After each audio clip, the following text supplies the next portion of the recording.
Kath umattend ng event. Bakit siya pumayat mga kasembreros, no? Tapos Kath and Alden, lalong pumapogi at gumaganda. Unahin ko ito mga kasembreros, yung bumisita si Kath sa IV Clinic para magpaganda. So ito yung ginagawa niya bago yung event. Naghahanda, parang preparation mga kasembreros sa any big event mga kasembreros. So ngayon nga ay yung first day, parang pure gold yung kanyang diniluhan ngayon. So meron ako ditong pictures pa lang nung parang pagdalo niya sa pure gold mga kasembreros. So isa sa mga major items din natin ito, no? Si Kath dito ay dilaw siya, no? Parang naka-gold, something like that mga kasembreros. Wala pang video nagtataka ko wala pang video sana. So nag-voice over ako ng almost 12 ng tanghali mga kasembreros, no? May 14, 2026. So dito ang cute, no? At sobrang ganda of course ni Kath. Pero yung napansin din dito ng iba ay pumayat si Kath or nagpapapayat. So ito yung kanyang or dalawang reasons mga kasembreros. So iniisip ko rin baka nag-aanda na siya para sa Elena 1944. At saka isa sa mga nakuha kong info ay puyatan talaga, no? Yung kanilang shoot mga kasembreros sa Summon Sunday. So minsan naabot na ng umaga or madaling araw mga kasembreros. So and di ba nag-Hyrox training si Kath mga kasembreros. Marami pa nang gumagawa nito, no? Kasi nakita ko sa isang interview si Ai de las Alas. Gumagawa rin siya at parang nagte-training din siya ng Hyrox mga kasembreros. So maliban kina Coach Mauro of course, no? At saka sina Marlene Capones ay nag-ano sila. May ibang mga personalities din pala na nagjo-join or gumagawa nitong Hyrox training. So para pampapayat talaga mga kasembreros. So parang sinasadya ito ni Kath, no? Na magpapayat mga kasembreros. I think she's preparing for another project mga kasembreros after nga nitong Summon Someday nila na sobrang tagal na, no? January pa yata sila pero mas nag-start ng shoot or taping. Parang Feb, no? So May na ngayon. Palagay natin Feb or January. Last week ng January yata, no? Something like that mga kasembreros. Or parang January talaga sila nag-start So 5 months, magpa-5 months na mga kasembreros. Pero palagay ko ay malapit naman ito matapos na mga kasembreros. Pero po abang-abang tayo. So dalawa yung reasons na nakita ko dito. Maybe nagre-ready siya o naghahanda sa kanyang kung kaya siya nag-Hyrox training in preparation sa kanyang next project mga kasembreros, or talagang puyat talaga si attorney mga kasembreros sa kanyang mga sa kanyang shoot. Tapos sina Alden naman, may pinost dito ang isang admin, no? Parang picture taking ito ng cast nga ng Love Siargao. So hindi ko ito na-flash nung nakaraan. So ibang picture ito mga kasembreros, kompleto sila, no? Yung cast ng Love Siargao nga, sina Kailin, Gab Lagman, Christopher Diwata, Nadine of course, Adrian Lindayag, and the rest mga kasembreros, no, ng Love Siargao production team mga kasembreros. So dito ay naka-black si Tisoy. So medyo malayo lang yung pagkuha ng picture, pero yun po, no, talagang nakakatuwa. So yung pictures pala dito ni Kath ay apat nung umattend siya, babalikan ko. Umattend pala siya nung umattend siya ng Pure Gold na event mga kasi May 18 yung Kultura yung kasama yung The Juans mga kasembreros na isang Filipino boy band. So ito naman ay apat na pictures pa lang na flash dito. Yung isa sa park mga kasembreros, or parang sa labas pa si Kath, na close up pictures niya mga kasembreros. Tapos yung dalawang pictures naman ay of course yung sa yung nasa loob na siya, no.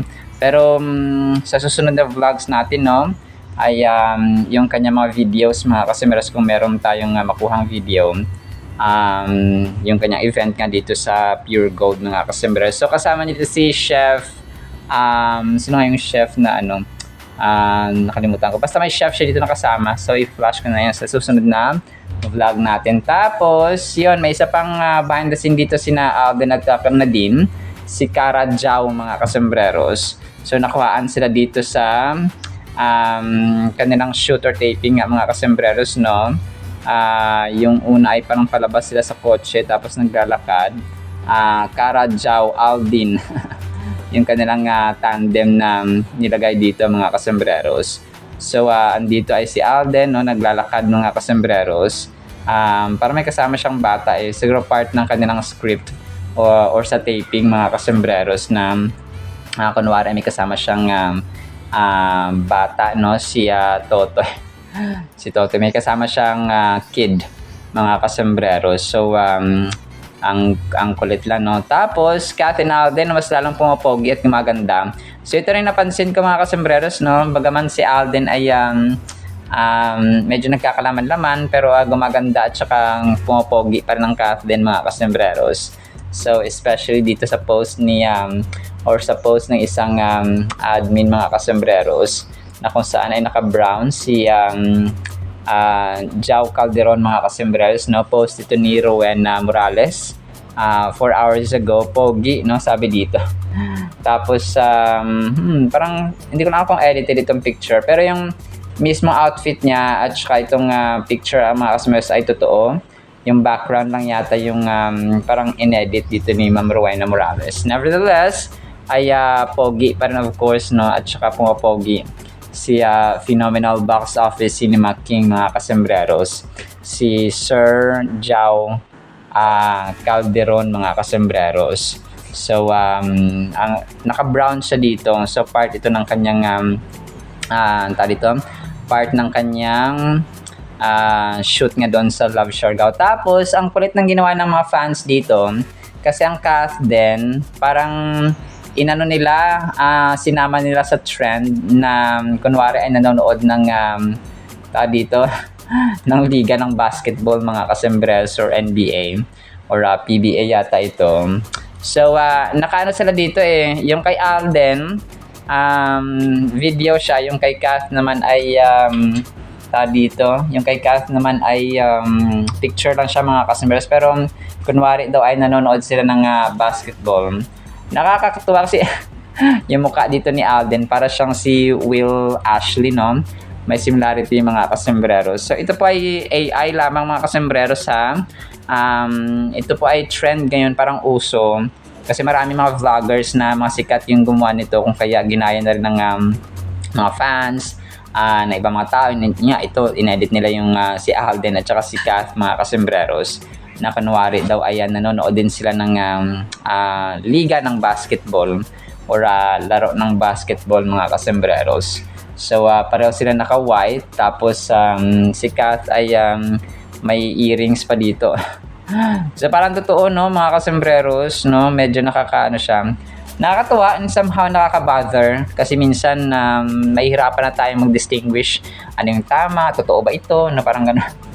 Parang gano'n. So spotted si Mirmar Calcala tsaka si Kath, tapos hindi pala, no, kasi nga edited or AI generated pictures or videos lang pala.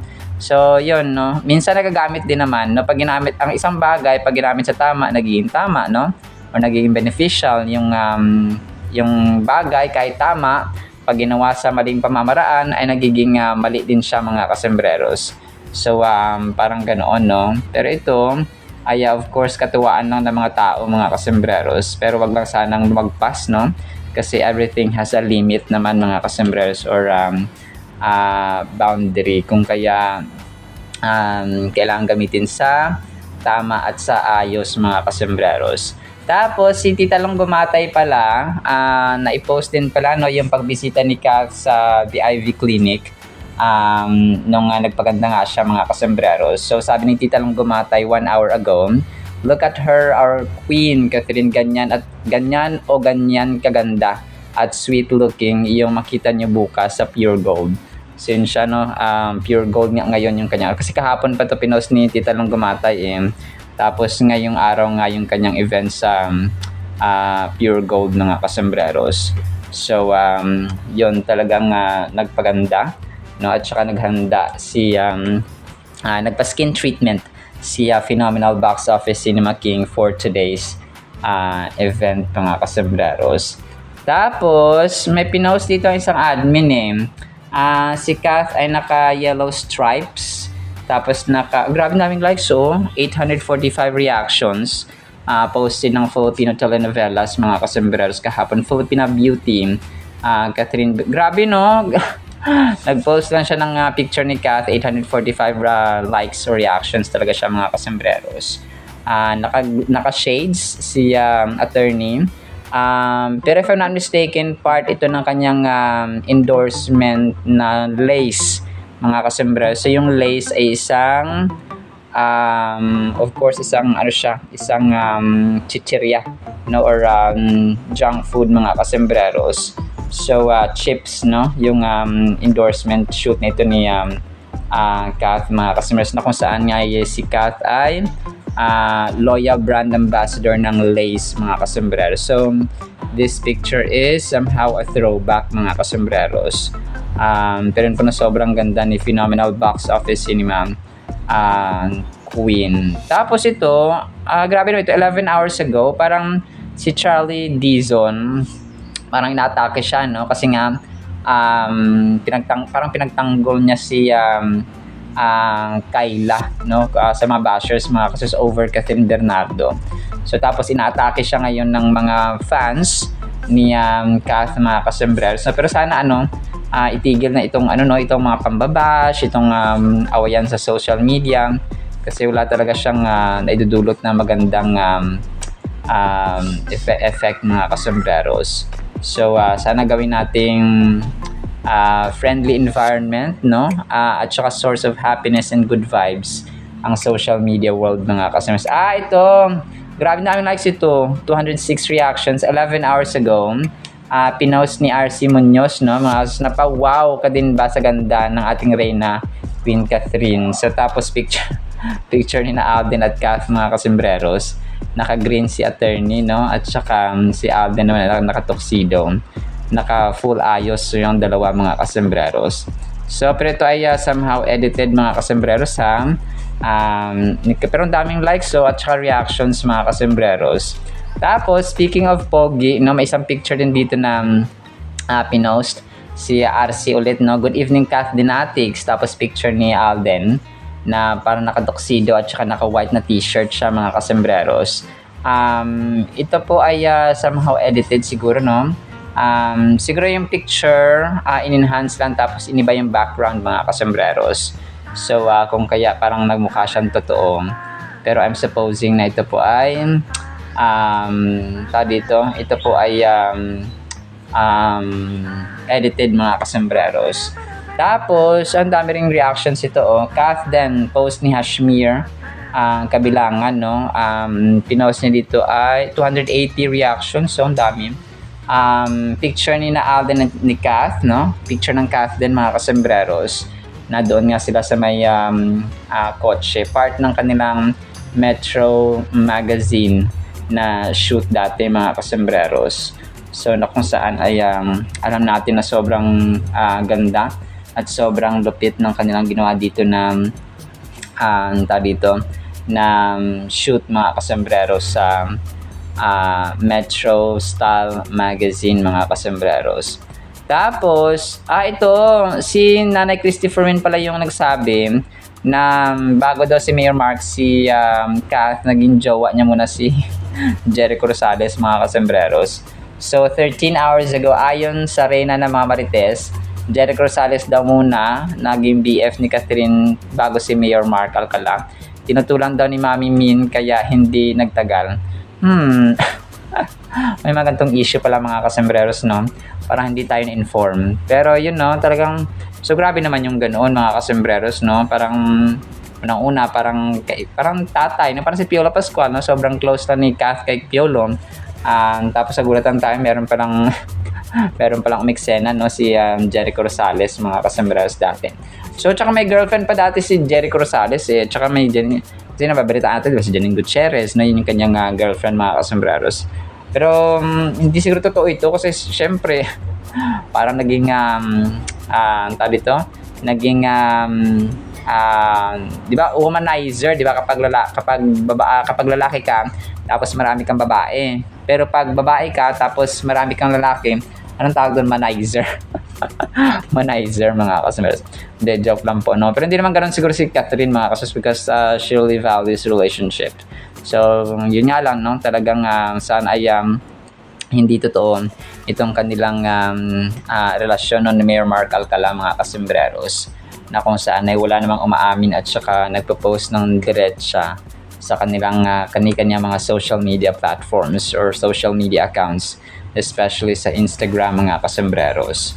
So, yun talagang talagang marami lang ang mga nagsi-speculate, no? At saka chika dito, chika doon. And then yung mga tao ay nagagatungan lang, no, mga kasembreros, because of may apoy, no? Kasi pag may apoy, may usok, may apoy, mga kasembreros. So may nagsimula ng usok, so kung kaya ngayon ay may apoy may apoy, mga kasembreros. So ang mga tao ay talagang hook na hook, no? Especially sa fandom ni Kath, mga kasembreros. So yun, pero hanggat lang umaamin ay meron tayong aasa pa rin ako at sa konting liwanag na ito, mga kasembreros ng Kathleen. Kahit hindi man sila ngayon or bukas ay magka-project lang sila ulit, no? Mga kasembreros, ay sapat na. At let's just wait kung ano yung mangyari in the future. Alright, so yan lang actually sa ating Kathleen items, no? Wala naman ako yung play na mga videos kasi itong kay Alden, ano siya wala siyang audio, mga kasembreros. So ito rin po, no, talagang dito sobrang kulit lang nitong itong sa Siargao. So pakinggan natin ang salita ng Panginoon na sobrang mahalaga sa ating buhay. And then isang pinagpalang araw po sa bawat isa. Sobrang the best ng ating Word of God, mga kasembreros. Ang title natin ay Ibigay Lahat kay Lord. Proverbs 16 verse 3, Commit your works to the Lord and your thoughts will be established. So napakaganda ito, mga kasembreros, no? Hindi ibig sabihin nito na yung ating plano, yung ating, kunwari, maghugas ako ng plato, o ibigay natin kay Lord, no? Kasi sabi ito, commit your works to the Lord, o maglalaba ako, Lord, o ikaw naman maglaba, Lord. So, hindi po ganoon, mga kasembreros, o papasok na ako sa opisina, o ikaw na, Lord, papasok, ikaw na mag-busy, ikaw na mag-prepare, ikaw na magko-commute, and so on. So, hindi po ganito ang ibig sabihin ni Haring Solomon dito, mga kasembreros. So, ibig sabihin ng commit your works, no? Ibigay natin lahat ng meron tayo, mga kasembreros, na plano, yung ating mga desisyon, yung ating mga burdens, yung ating mga successes, yung ating mga victories, yung ating mga failures. So lahat, no, ating pamilya, ibigay natin sa Panginoon. So hindi ibig sabihin na ibibigay mo yung nanay mo, tatay mo, asawa, anak, and so on. So hindi po, mga kasembreros, pero you pray, no, ibigay, kumapasa panalangin natin, Lord, I commit everything sa inyo, no, talagang bigyan nyo ako ng wisdom, bigyan nyo kami ng talino, ng guidance, no, kung saan yung tama, kung ano yung mas beneficial, advantage, at saka mas mabuti. So kasi kapag nananalangin tayo na gano'n na binibigyan natin lahat kay Lord, mga kasembreros, yung mga worries natin, yung mga anxieties natin, yung mga alalahanin natin sa buhay, kapag binibigyan natin sa Panginoon, magbibigay din siya ng paraan. Kaya let's say, magbibigay siya ng tao, no? Ipapadala niyo yung at gagamit din siya ng tao, mga kasembreros, may it be member ng ating family, or may it be ating kapitbahay, may it be yung random people, mga kasembreros, no? Para po masolusyonan yung ating problema or maging successful yung ating plano at choices or decision sa buhay, mga kasembreros. So ganun po siya. So ibigay natin lahat kay Lord. Hindi ibig sabihin nito na literal na hindi na ako papasok kasi si Lord na papasok kasi sabi ito, commit your works to the Lord, no? Magsasaing ako ngayon, so si Lord na magsasaing mamaya. So hindi pa ganoon, mga kasembreros. And sabi, and your thoughts will be established. So kapag ibibigay doon natin yung iko-commit natin kay Lord, no, Lord, kung mali itong aking plano, kung mali itong aking desisyon, ay gabayan niyo po ako at itama at i-correct mo ako, no? So ganoon siya, mga kasembreros. So hindi naman all the time ay si Lord yung mismong sasalita mula sa langit na, oh, Dennis, mali yan. Oh, ikaw, Alexa, mali. So hindi po ganoon. So magbibigay siya ng mga tao, magbibigay siya ng mga individuals na malapit sa atin para po tayo ay itama or i-guide mga kasembreros. So especially yung mga spiritual leaders natin sa simbahan, yung mga mentors natin for example. So ganoon siya mga kasembreros, no? Magbibigay si Lord ng instrument na tao para tayo po ay maitama at saka mapabuti yung ating plano at mga actions, no, mga kasembreros, na let's say magpaplano kang ganito yung gawin mo, ganito yung plano mo, ganito yung ano. So magbibigay siya na susuporta, no? So ganoon siya mga kasembreros, especially yung mga tao sa ating bahay mga kasembreros, na magulang natin, asawa, anak, kapatid, and so on mga kasembreros. So sila yung mga mga pinakamalapit, no, the closer na members ng ating family ay mas ginagamit ng Panginoon mga kasembreros sa atin, no, sa ating buhay of course. Proverbs 16 verse 3 carries a profound message that speaks to the alignment of our efforts with divine guidance. So alam niyo, napakaganda. Ito yung pinakamahalaga sa lahat, no?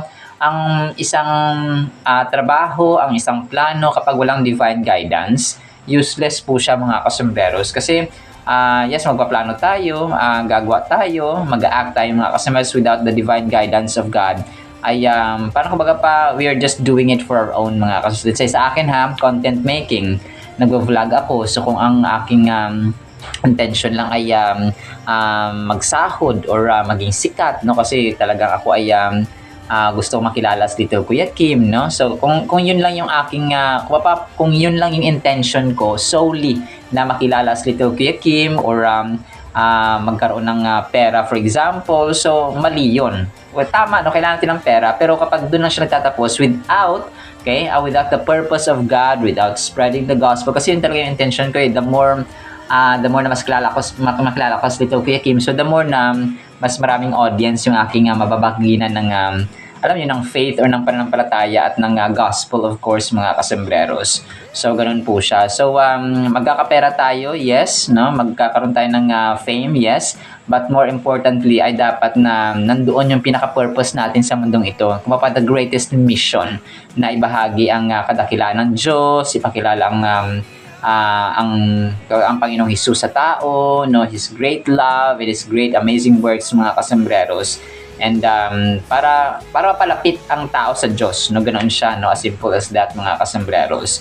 So when we read, commit your works unto the Lord and your thoughts shall be established, we understand that commitment involves trust and a willingness to place our actions into the hands of God. This verse invites us into a relationship with God where we can find assurance in our plans and endeavors. So yun siya, no, talagang kasi ang tao kapag walang close relationship sa isang tao, hindi yan mag-spend time. Let's say yung asawa mo, hindi ka mag-spend time ng asawa doon sa kapitbahay mo, no? Parang ganun. But you spend time with your wife, your family, your husband, mga kasembreros, kasi nga mahal mo sila. So ganun din dapat sa Panginoon, kasi mahal natin ang Diyos, mag-spend time tayo sa panalangin, sa pagbabasa ng kanyang salita, pag-aaral ng kanyang salita, paggawa ng kanyang kalooban, no, mga ganun po siya mga kasembreros. So without a close relationship sa Panginoon ay hindi natin siya pinaglalaan ng oras na mas mahalaga sa atin ang laro, mas mahalaga sa atin ang gala, mas mahalaga sa atin ang cellphone, mas mahalaga sa atin ang pag-aaral. Hindi naman masama, no, of course mag-aaral tayo, dapat maglaro tayo, pwede, no, gumala tayo, pwede.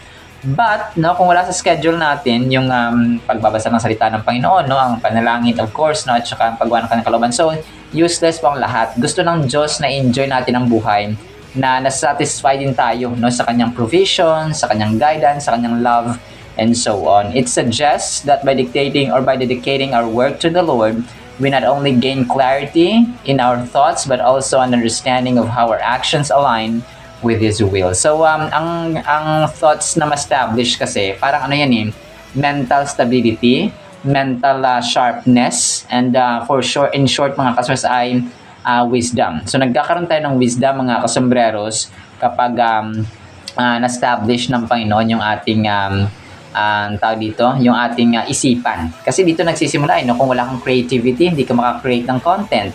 Kasi nga yung content is about creativity mga kasembreros. Kung wala kang creativity at wala kang wisdom, hindi ka makakapag-solve ng problem. na kahit mga simple problems lang na meron kayo sa bahay or sa iyo mismo na sarili, ay para bang wala kang wisdom. So mahirap. Now, this commitment is more than just an acknowledgement of God's sovereignty. It requires us to engage in a transformative process where we seek God's guidance in every area of our lives. So, nandun yung seeking, nandun yung finding, nandun yung praying, nandun yung asking, mga kasambira sa Panginoon na, Lord, I ask for your guidance, I ask for your wisdom, I ask for your strategy, I ask for your divine guidance or divine intervention, mga kasambreros, para maging successful yung aking plano and so on. So, kapag naging successful kasi magkaiba kasi mga kasambreros na nagtatrabaho tayo na may divine guidance. Let's say nanalangin tayo na, Lord, gabayan niyo po ako, ganito, ganyan. Tapos, magkaiba yon sa nagtatrabaho lang na walang divine guidance. Hindi siya nanalangin, diretso lang sa trabaho, diretso pasok sa ganito, sa ganyan. Tapos, yung tao na nagtatrabaho na walang divine guidance, hindi nanalangin, hindi humingi ng guidance. So, yung pag naging successful yung kanyang trabaho, yung credit, yung praise, yung appreciation ay sa kanyang sarili lang. Sa kanyang sariling kakayahan, sa kanyang sipag, sa kanyang tiyaga, sa kanyang katalinuhan, etc. etc. Pero kapag yung taong humingi ng divine guidance sa Panginoon, tapos naging successful yung kanyang trabaho at plano, ay pasasalamatan niya ang Diyos. And that's the most important thing, na naging thankful tayo at nagiging appreciative tayo, mga customers. We acknowledge the divine guidance and the support and help of God, mga customers. So, ganun po siya. Whether it's our careers, relationships, or personal growth, we are encouraged to bring our aspirations before God. The promise here is that when we do this, our thoughts and plans will not only reflect our desires, but will be aligned with God's purpose for us. So, ganun siya, mga kasambreros. Yung, hindi lang siya, sabi dito, hindi lang siya maging successful or magre-reflect sa ating mga gusto, yung ating mga desires, mga plano and so on, but will also align, no? Kung pa-align siya doon, nakalinya sa plano or purpose ng Diyos sa atin, mga kasambreros. At ang alignment na ito ay nagdadala ng kapayapaan, ng direction, in a sense of fulfillment when we see our efforts bearing fruit in ways that glorify Him. So, ganun siya, mga kasambreros. Kagaya na mention ko kanina na kapag naging successful yung ating plano na align sa kanyang purpose, ay nag-glorify siya. Pinapasalamatan natin siya at dinadakila natin siya. We appreciate and acknowledge Him because He intervened sa atin, mga kasambreros. Whereas, kung wala naman, ay yung pride, yung yabang ay lalaki at tutubo sa puso at isipan ng taong hindi humingi ng guidance or prayer sa Panginoon, mga kasambreros. Sa final thought natin, Proverbs 16 verse 3 teaches us a powerful truth about life. When we commit our works to God, we can be confident that He is at work in our lives. This commitment opens the door to His wisdom and guidance, allowing our thoughts to be aligned with His purpose. As we continue to navigate our daily lives, this reminder encourages us to bring every task, challenge, and aspiration before the Lord. By doing so, we can move forward with faith and assurance, knowing that God is shaping our journey according to His divine plan. So, yun naman talaga mahalaga, mga kasambreros. Kahit kasi na magkamal ka man ng bilyones, ng milyones sa mundong ito, without God sa center ng iyong buhay, ay useless ang lahat-lahat. Parang kumaga pa, pag i-multiply mo ang 1 billion sa -1, ang sagot ay -1 billion. So, useless din po siya. So, parang 1 million times 0 is equal 0. So, ganun po yung parang picture nun, mga kasambreros, na magkamal man tayo ng maraming pera, mayaman man tayo, sikat man tayo, or famous or influential, without God as the center ng ating buhay, ay useless ang lahat. Alright? Sinabi po sa ating Word of God, ha? No? Pagpalaan po tayo ng pag-ibig, pananampalataya, pag-asa, wisdom, no? At saka divine guidance mula sa Panginoon na ibigay natin ang lahat kay Lord. In the mighty, holy, sweet, magnificent name of the Lord Jesus Christ, we pray, with the communion of the Holy Spirit of the living God, and everyone said Amen and Amen. See you sa next segment, mga kasambreros, and paalam po. I love you all.